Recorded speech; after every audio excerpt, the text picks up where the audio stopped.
Hello, my name is Mitch and I draw Blood Force, and today we're going to take a look at Youngblood number 5, but first we're going to take a minute to really ponder the meaning of Blood Force, much like the meaning of Christmas.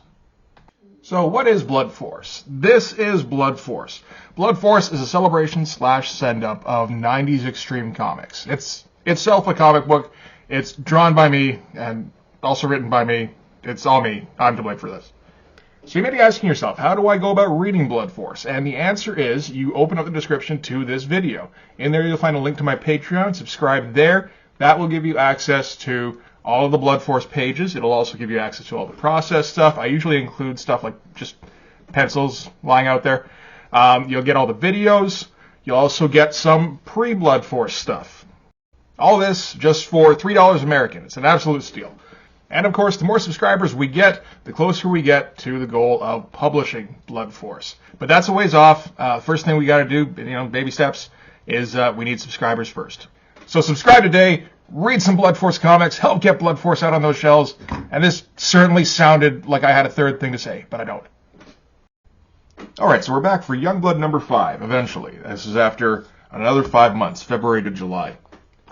And it's even not entirely Youngblood number 5. This got just kind of stuck on the end of Brigade number 4 because they didn't come up with a whole issue's worth. It's interesting seeing the entire progression of the Youngblood miniseries because it's all just, one battle. That's it.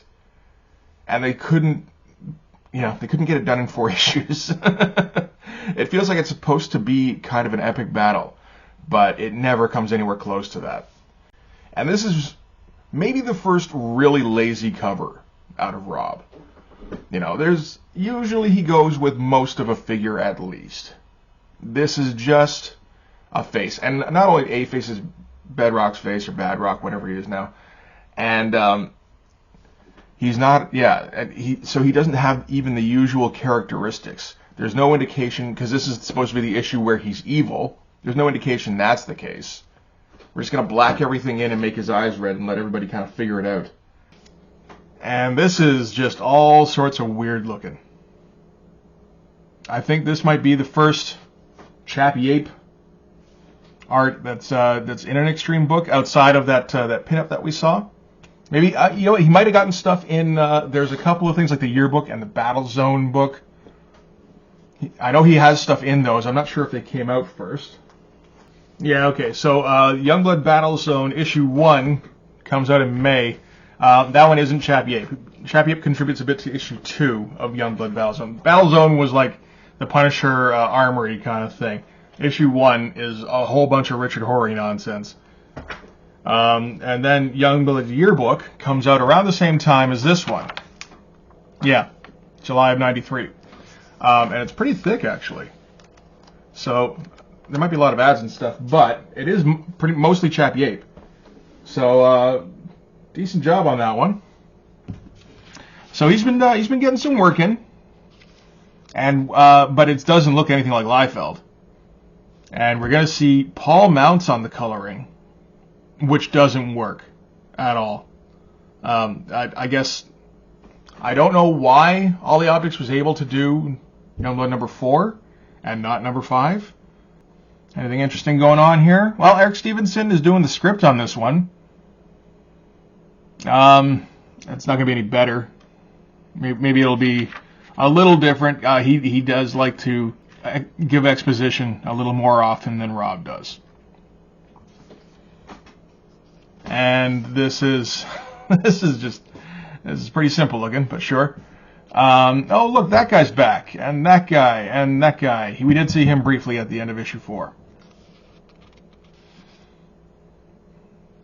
And he's got to remind us of what exactly happened in the last one, because, again, it's been 5 months since issue 4 came out.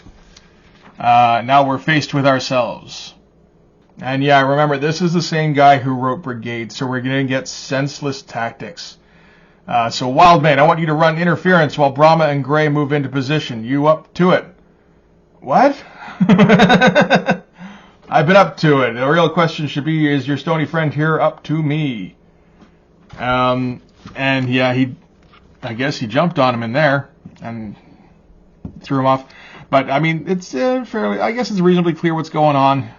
And then big ol' Krakoom punch. And then, oh look, we're getting a lot of splash pages here. Darkseid, I guess he, like, ripped Prophet's heart out or something? No, he got defeated.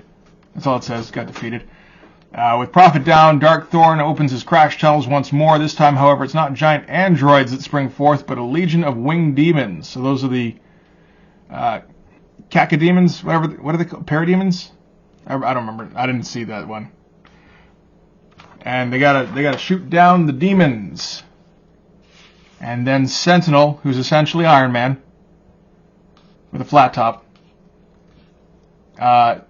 goes and jumps at him and goes, "Come on, you monster. I may be down, but I'm not out. Let's see what you got." He's got those Battlestone rallying cries. And it doesn't work whatsoever. But then, wow. Look at the size of that fucking torso. And Photon's like Firestorm meets Silver Surfer. And I just keep flying at him and getting thrown back. And that's how this fight goes. And then Sci-Fire. That's his name, right? We haven't seen him since issue 1. I don't believe they really explained what happened to him. Yeah, they didn't really mention him at all. So he's been jailed, imprisoned in like a Hannibal Lecter, like the Hannibal Lecter carrying cage since issue 1. So Sci-Fi here is going to try and manipulate the situation so that he can get loose from this psychic dampener. I guess that's the thing around his neck, maybe. And Riptide and Bo, you gotta let me loose. I can take this guy. And they're like, "No, you're too much of a loose cannon." And he's like, "I'm the only one." And they're like, "Damn it, he's right." But everybody else keeps dying, so they kind of have to, I guess. And we get a weird moment with the Darkseid stand-in choking out the Jack Kirby stand-in. It almost feels like that should be an allegory of some kind, but I don't think it really works. And, yeah, Sci-Fire flies in, and Darkseid goes, "Arg!"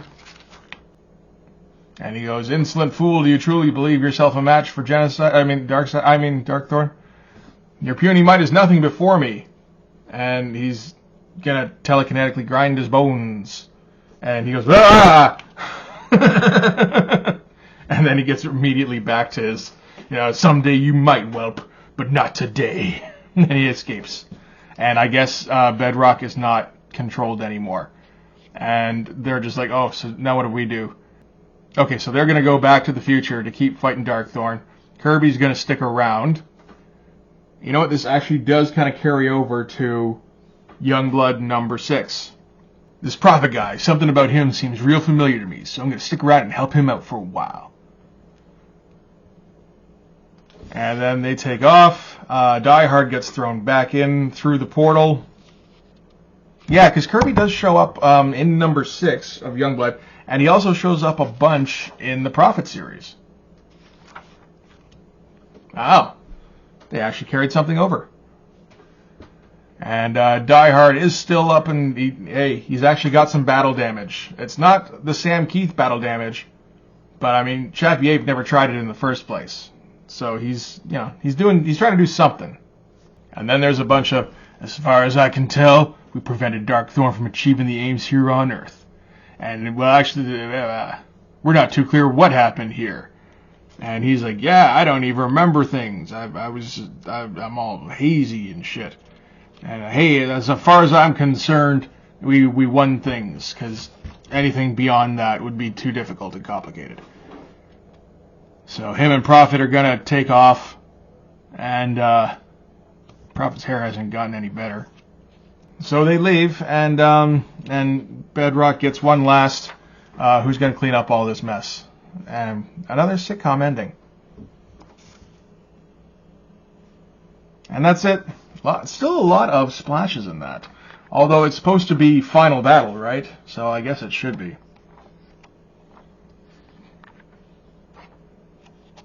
But like maybe should have done like a whole issue. You know, get all the. I did mention this in the Brigade one. Why didn't you get like pool all the extreme guys? You know, get Dan Fraga, and who else is working there? Jeff Matsuda, and Dan Panosian. I don't think Stephen Platt's there just yet. But, you know, there's a whole bunch of dudes there. Just get them each contribute a page or two of fights and make this like a full-on issue. You had a full-on issue of Brigade. Maybe even Rob could have drawn a page or two. I don't know. I was never a fan of Chappie Ape. It always looked like super discount, deep discount Rob Liefeld, you know. But the difference between Chappie Ape and Rob Liefeld, as far as I can see, is that Chappie Ape produces pages. They're kind of similarly laid out, really. But he just, you know, he finishes them. And Liefeld didn't. It's not great looking. It doesn't have the same kind of that pop sheen that Liefeld has. Although part of that is the nasty coloring by Paul Mounts, I have to say. His style does not work, and he will continue to color some extreme stuff. I think the next stuff he's working on is Brigade Volume 2, and it looks very weird. It does work a bit better over there. This just looked kind of gross, though. He's constantly trying to pull out textures. He was the guy who would also color the X-Men trading card series the year before this, and he did some weird shit on that too, where he was doing he was using like wrapping paper in the backgrounds, because half the time Jim Lee wouldn't draw in a background because he was pressed for time. He likes weird particle effects. He likes weird kind of color combinations, and yeah, just kind of like some washed out colors and just like some sickly looking colors. Not really traditional superhero stuff. But I guess that, you know, that's an interesting look. I don't think it works for Youngblood. You know, Youngblood's supposed to be your polished superhero, you know, pretty boy, smile for the camera kind of guys. It does kind of work for Brigade a little bit. So that's it for the Youngblood miniseries. We'll pick up number 6 eventually. I do have the rest of the series. So this one came out in July. Number 6 comes out in June. And then July, probably the same year even, September, and December. So yeah, there you go with Youngblood.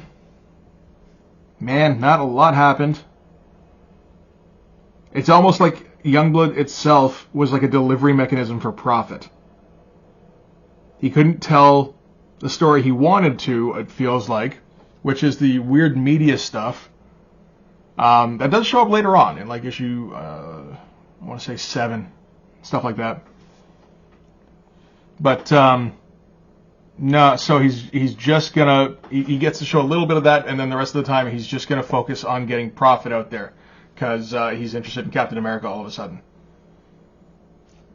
Okay, you know, this is supposed to be some sort of like flagship title, and it's always just kind of like such an afterthought for Rob. I don't know, I feel like I should sum up somehow, but like Youngblood has limped along for the last like 30 years. You know, it takes another like year and a half to get 5 more issues out.